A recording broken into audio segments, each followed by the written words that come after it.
Pipe Network presents. On this episode of Season 4, let's talk.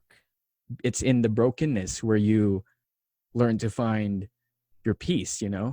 So although there are a lot of storylines where Batman um, gets over his fear or gets over his insecurities and inhibitions, but if you look at it in a holistic sense, Batman is just a broken man trying to do good in this world.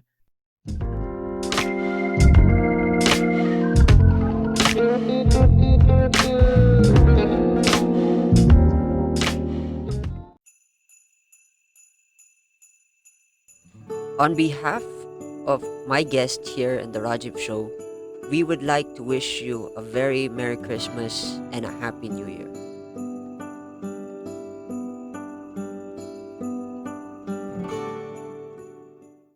Hey folks, welcome back to the Rajiv Show, and I'm your host Rajiv Doreswamy.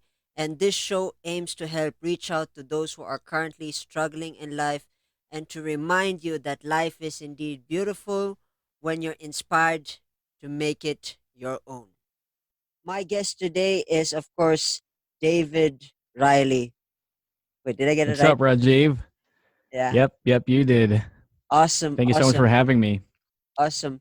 For all those who do not know who David Riley is, he is an amazing podcast host, a graduate from UB, mass communication, and by the base of his voice, you could actually understand that this guy is an absolute legend on the radio.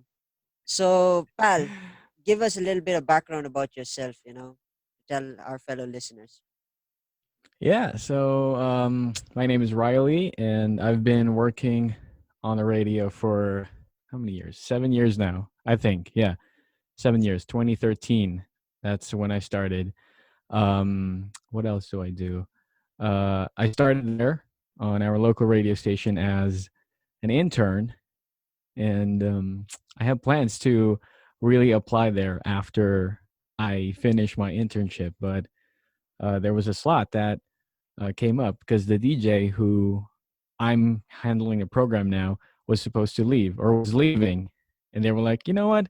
Since you plan to apply, you're next in line. So that's like the short story of how I got in there. And what else about me? Um, Aside from the radio, I also uh, love to dabble in superheroes, of course, DC comics and stuff like that. And movies. Yeah. So that's like a basic full profile of what you need to know about me. If you would ask who David Riley is, this guy loves to talk. This guy is a geek, and this guy loves to watch movies. So that's the condensed version of who I am. Awesome. Awesome. One question that I normally ask is if I were high school friends with you, how would I recognize you if you were in school classmates in high school?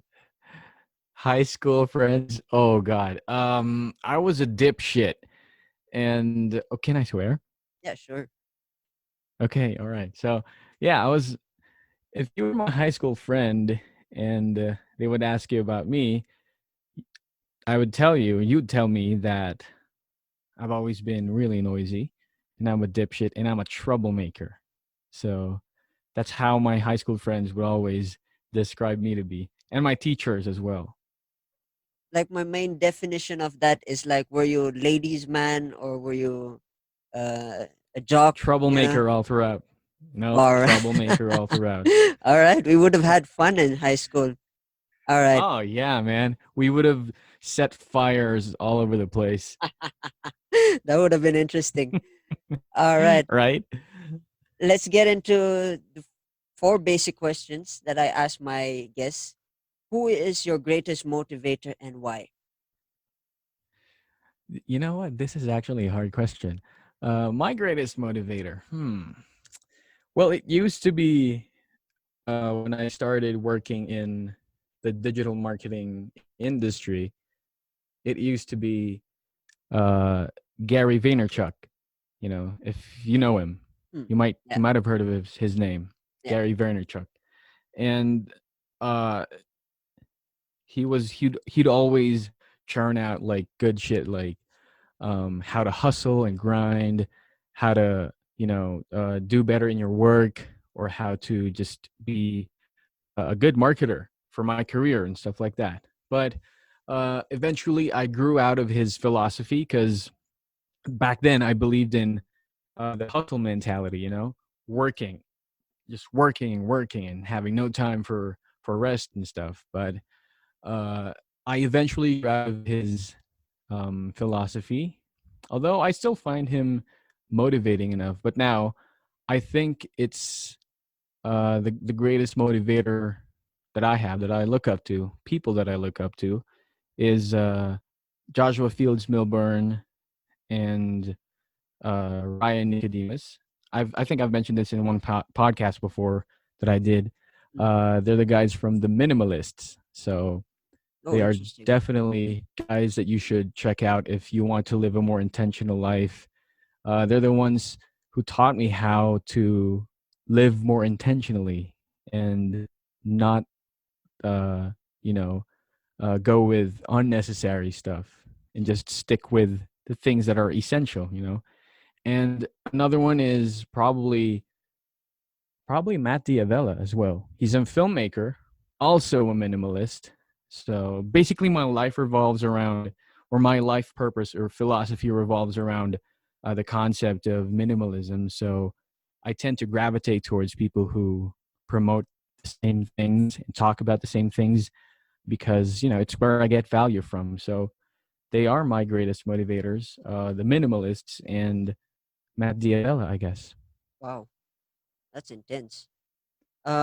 Second question is, Really? yeah. Second question is, what made you who you are at your level now? That you know, you look like you're gonna be a legend in a few more years. So from here, like, what made you who you are? Well, right off the bat, I don't want to think of myself as like a legend per se, because I mean, it's cool when people call me that. I mean, it's not a something that I'm irritated at. But personally, it's like what made me into who I am now is probably because I think the experiences that I had prior to like becoming a minimalist and my journey all throughout until this point in my life are the things that contributed to who I am today. Like as a radio person, as a professional, as a hobbyist, and something like that. And I think one contributing factor to who I am now is the former beliefs that I held on to when I used to believe in religion. And I don't want to go into detail about it, but Mm. I grew up in a Understandable. Christian family. Mm. Yeah, I grew up in a Christian family. Eventually, I figured that it's not working for me. It's something that I would carry until I become older. So these experiences that I had, the bad and the good, these are the ones that actually taught me to think about my life in an introspective way. Uh, does this make me a better person? Does this specific belief make me a better person? And to what extent am I willing to hold on to these core ideas in order for me to become a better and good person? And eventually I learned to strip away the toxic and the negative um, ideas and concepts and tenets that I learned as a Christian. And then when I deconverted, when I uh, turned leaf and became an atheist, that's when I began to mold myself into someone who evaluates all things critically, scientifically, and always thinks about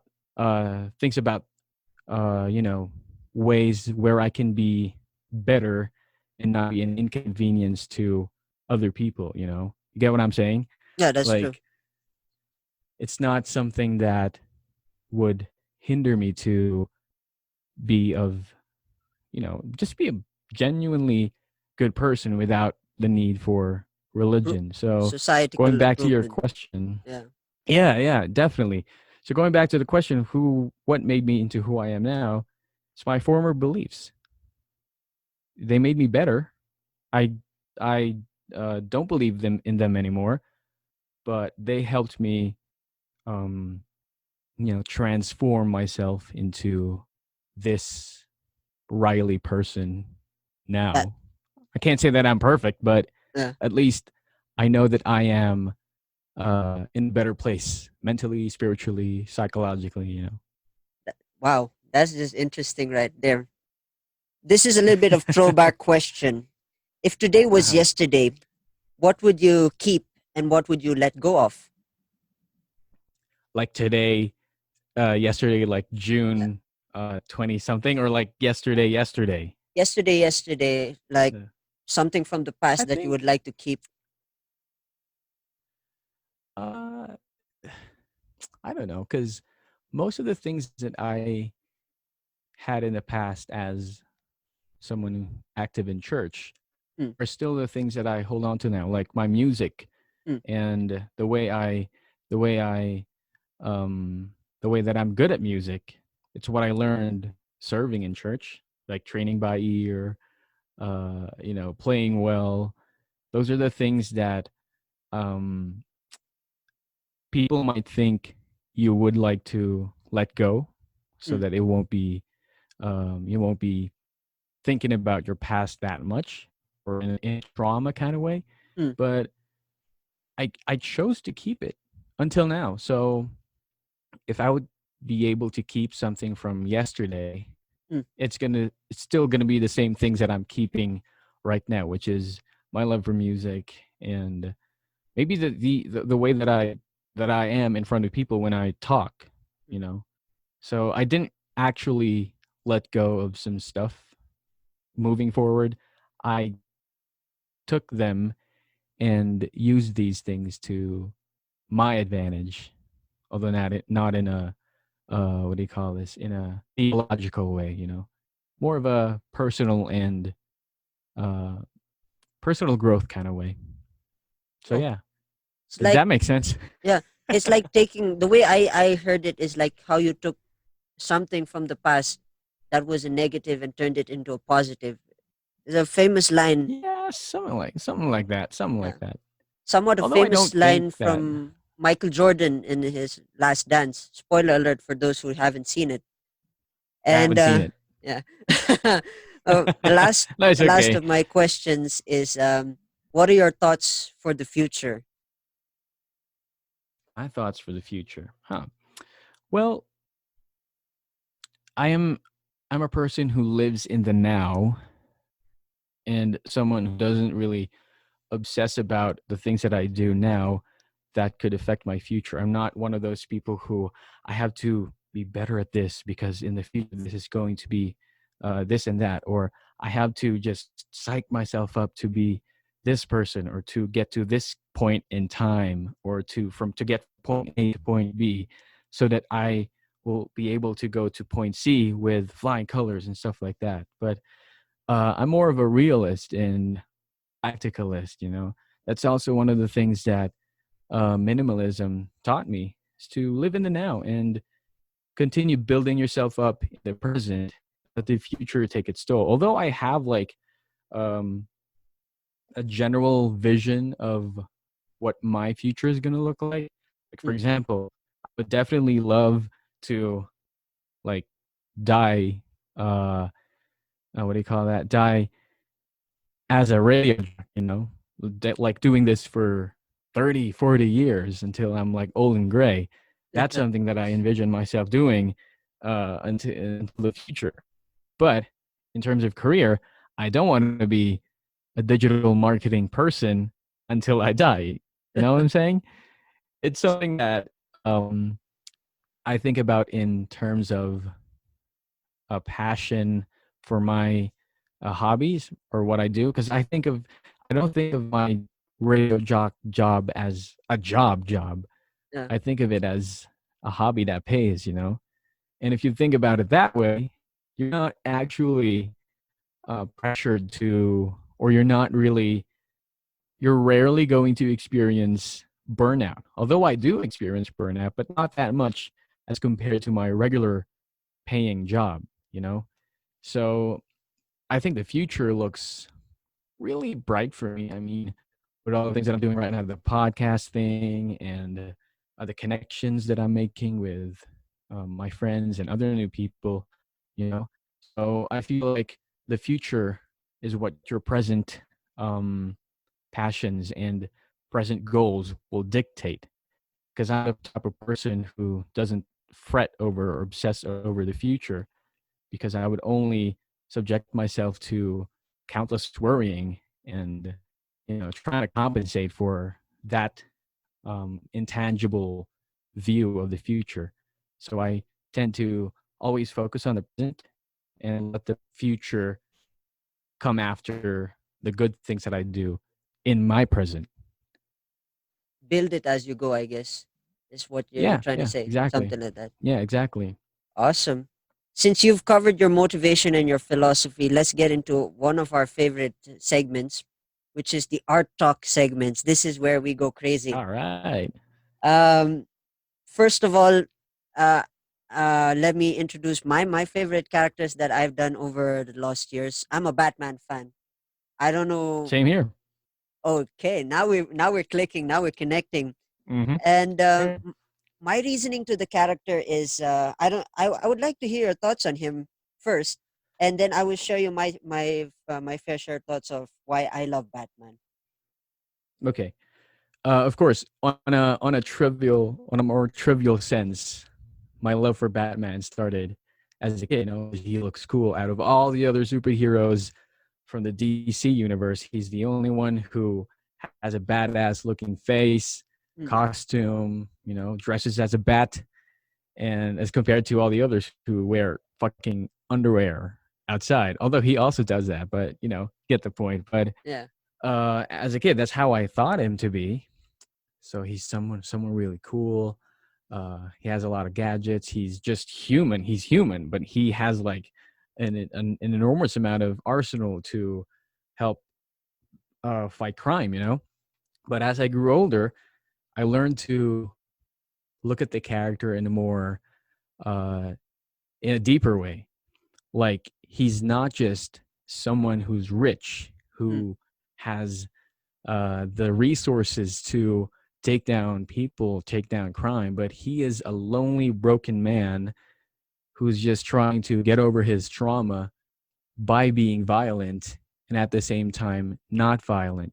He's trying to reconcile his past and his future.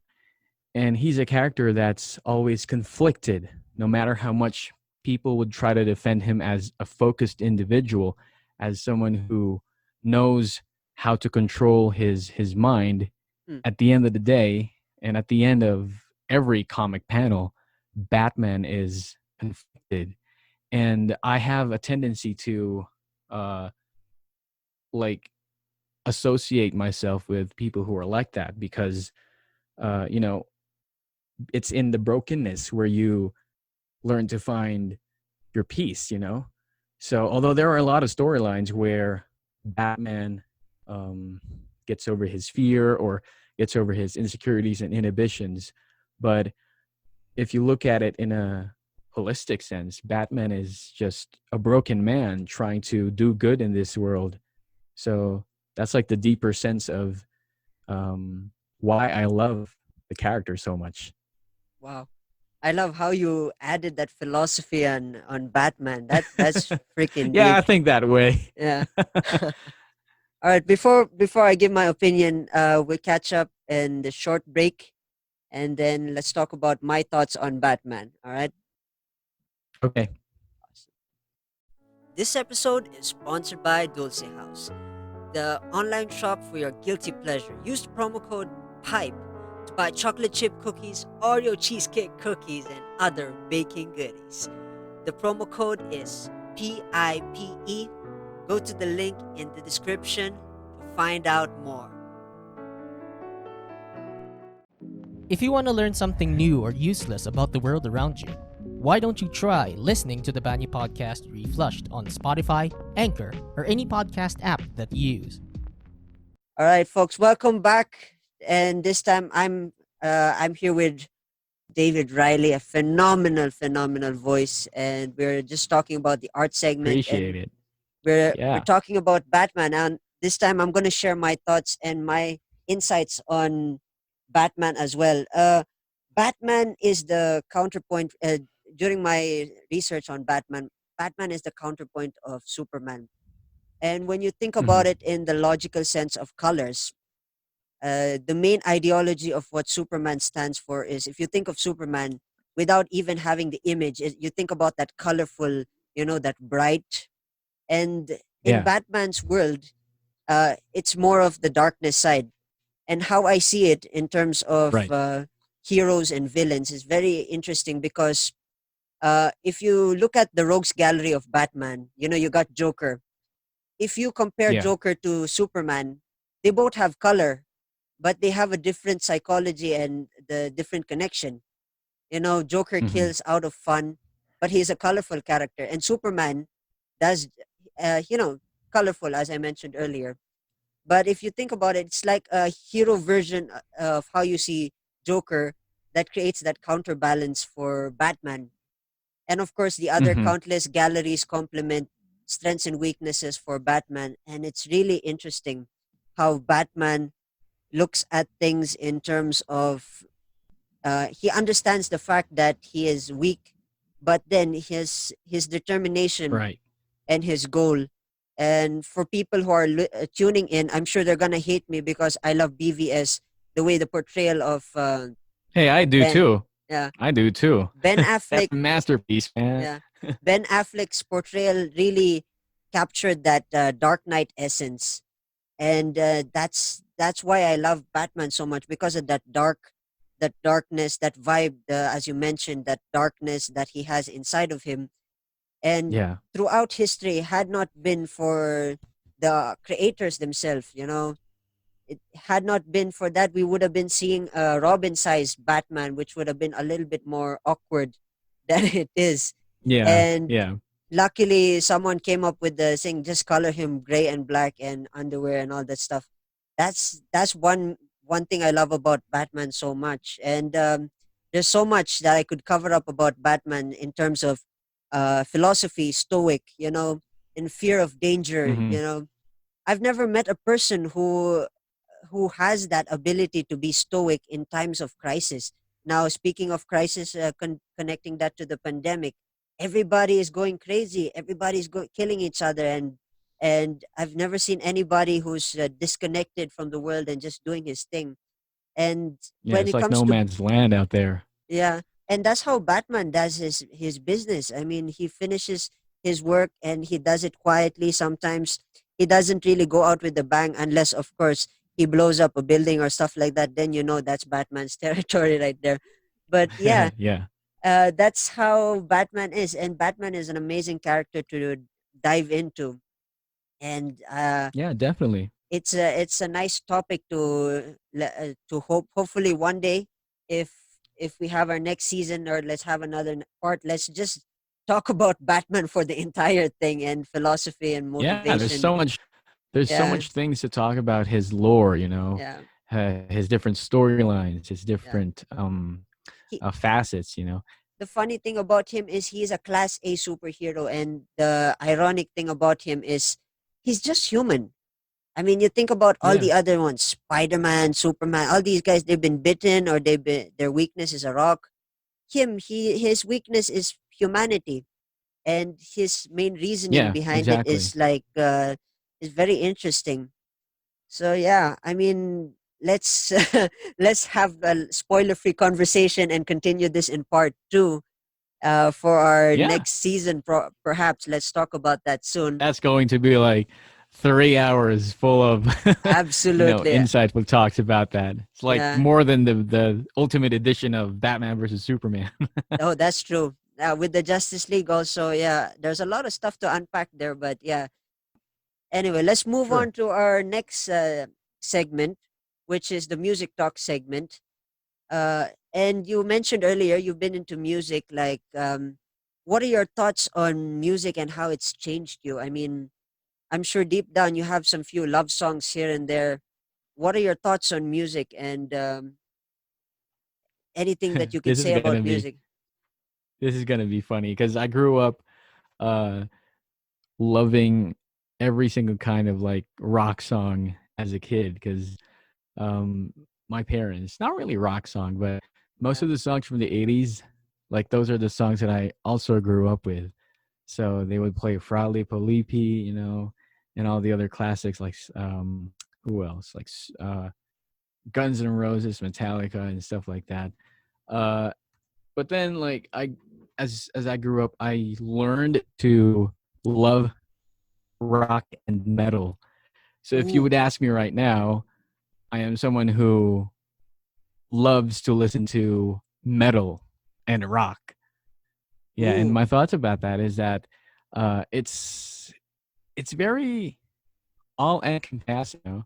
You can use rock to make a pop song.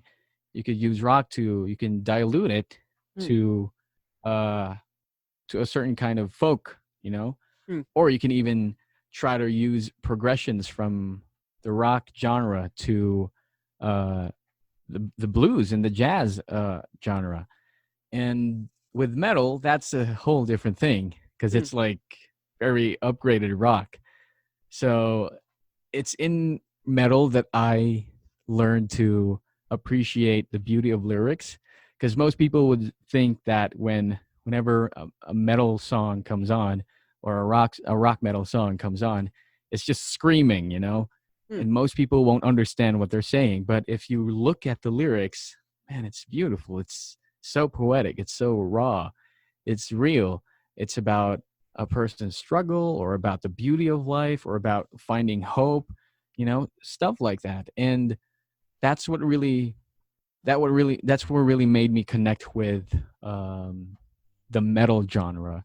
So if you would ask me right now, I usually listen to metal, rock, and I use these things to help me acquaint myself with the beauty of their lyricism, the lyrics, the melody, and stuff like that. So that's like my core genres right now. But of course, as a radio DJ, I also have to listen to pop music.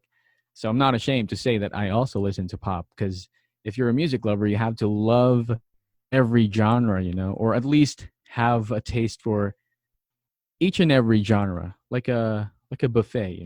Yeah, that's You true. try your best to try at least every single dish that's there. So that's what I'm doing with my. Although I have a main genre that I listen to, I also listen to pop. Also listen to the blues. So it's very dynamic and very in range. I gotta ask, top three by the top of your head. What is the Oh best God. best metal band that you could think of? Okay. Top three. Of the top of my head, man, this is Your suffering top right three. now. It doesn't have to be That's in hard. order. Doesn't have to be in order. Okay. At the top of my head, Under Oath, As I Lay Dying, and shit. Uh, oh my god, man, this is a hard question. I guess Metallica. So Under Oath, As I Lay Dying, and Metallica. Those are my top three right now. Ooh, Metallica. Okay, that's cool. For me, I don't know. Uh-huh. This has been my top. My dad's influence. Top three of all is Led Zeppelin, Black Sabbath, and Deep Oh Purple. yes. These three, Oh the yes. Yes, Godfathers, man. the holy trinity Amen to that. of heavy metal. Richie I swear to Blackmore, God, uh, Ozzy Osbourne, Ozzy man. Osbourne, Tony Iommi, and Dang, yeah, yeah, from Led Zeppelin we got Robert Plant and Jimmy Page, yeah. and Definitely, man. of Wow. course the Mark III of Deep Purple. My favorite of all is David Coverdale, bluesy man, and Oh yeah, yeah. I've heard of that. I've heard of that. their music is much more heavier, and they try to change the genre. But of course, Richie Blackmore being Richie Blackmore is one of saying the main reason why I love I have Blackmore in my personal account is because Blackmore is Oh, Blackmore. because of that. Yeah. Yeah. Ah, And yeah, cool, man. the reason why I love these guys is I cannot go extend since you mentioned metal. I cannot go extensiveness into the deeper, trashy, uh, Like doom, acid or acid, yeah, psychedelic. I metal. My Yeah, ears cannot really like Cannibal really Corpse, yeah, Cannibal Corpse, Lamb of God, and all that stuff. Lamb I of don't God. really Yeah. have the ear for that. The reason why I Mm-hmm. like these top three, one is for the case of Led Zeppelin, it's more on the bluesy side. It's just that they've speeded up and they Sure. added distortion and Jimmy Page's True. mysticism. And then for Deep Purple, Absolutely. God rest his soul, John Lord. I mean, the phenomenal keyboard player who passed away a few years ago. I mean, he really brought Oh the yeah. piano. Yeah, he really brought the piano. And Richie Blackmore, I think he tried to revive it now with his band Rainbow. It's actually phenomenal, the sounding, but Blackmore getting older, and he cannot hit those notes that he used to hit in the 80s and Right. goes crazy. And then Right. for Sabbath, I guess the latest album that I love from Sabbath is the 13th album. And for those who are listening, it's I guess you gotta hide the Bibles and all this stuff because some of the songs are not really songs that you can hear on your regular radio show. And Yeah. the lyrics wise for Sabbath is I've been binge watching on Sabbath's first album, and crazy. And then the Paranoid album, I always listen to that album. Those are crazy Mm-hmm. stuff. Like the music, it's not more about this. It's not about the lyric that makes it influential. It's all about how you interpret it. It's unfortunate. Yeah, I want to address this to people who are watching that there are a lot of people who've misinterpreted the stories of saying, and unfortunately have taken lives. And I'm not encouraging people to take lives. This is a motivational Right. podcast. Right. And it's just how you interpret it in such a way that if it covers up a part of your skin that you believe it's saying, that's how I see it. It's Mm-hmm. carried me through the lost years. It's carried all of us, I guess, through our lost years. And the music Right. is the music is what it is. It's the art form. So that's the one Yeah. thing I hope you and I agree. Yeah, And man. that Definitely. this one also, we just opened up a huge book, which is looks like we're gonna have another two segues for this now. Anyway, I we'll know, man. yeah, we'll cut this off again, and then we're gonna get into my favorite segment, which I'm introducing, is what inspires you, where you feel free to say anything that inspires you, be it may your thoughts, things that you, if it's personal, don't talk about it, but the simple answer to the question, what inspires you and keeps you moving. What inspires me? I think it's just about the beauty of living life to the fullest in terms of you experiencing as much as you can experience. That's an inspiration in and of itself. The knowledge that you will fail, you will have victories, you will have slip ups, you will have mess ups like that. Those things, when collected into a single thought, actually inspires me to live more, choose life and stuff like that. Because the very experience of you know life in general, it's something that drives me to be better, drives me to do stuff that I like. It's not just about waking up, working, earning money, and doing things that you love. It's also about experiencing things, and that's basically my inspiration, the experience of life itself in general, like failures, victories, and the middle grounds, and those days when you just feel like, you know, when everything's just like really blank and really mundane. Those are all part of the entire life experience. So that's what inspires me, the experience of knowing that there are so much in store for the story that I am writing for my life, you know. So Wow, that's it. that's super powerful. It's very, very powerful. If people want to connect with you, like I'm sure you have a lot of fans there wanting to throw themselves at you. How do they connect at you? How to connect to you? I mean, Y'all can find social me media. on Facebook. That's at David Riley 967. That's on Facebook. And on Twitter, where I'm always active, it's David Riley underscore at the end. So David Riley with an underscore. And Instagram is my real name, David D. Rivera, with an underscore again.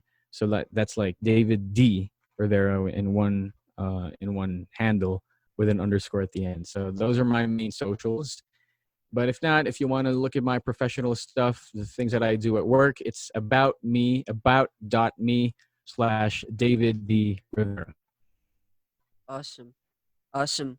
With that in mind, I hope everybody who's tuning in learned a thing or two about our guest, Mr. David I hope Riley. so. Yeah. I hope And so. thank you so much for being a part of this show. Thank you, And man. Thank I'm you. I looking love to collaborate with others, yeah, and I'm it's looking always a forward pleasure. for our next coming seasons. I mean, I have a feeling we're gonna have like an entire season, and that's gonna be an interesting take. So, with that in Oh, mind, definitely. yeah, with that in mind, folks, I hope you had a good time. Cheers, everybody. I will see you in the next episode.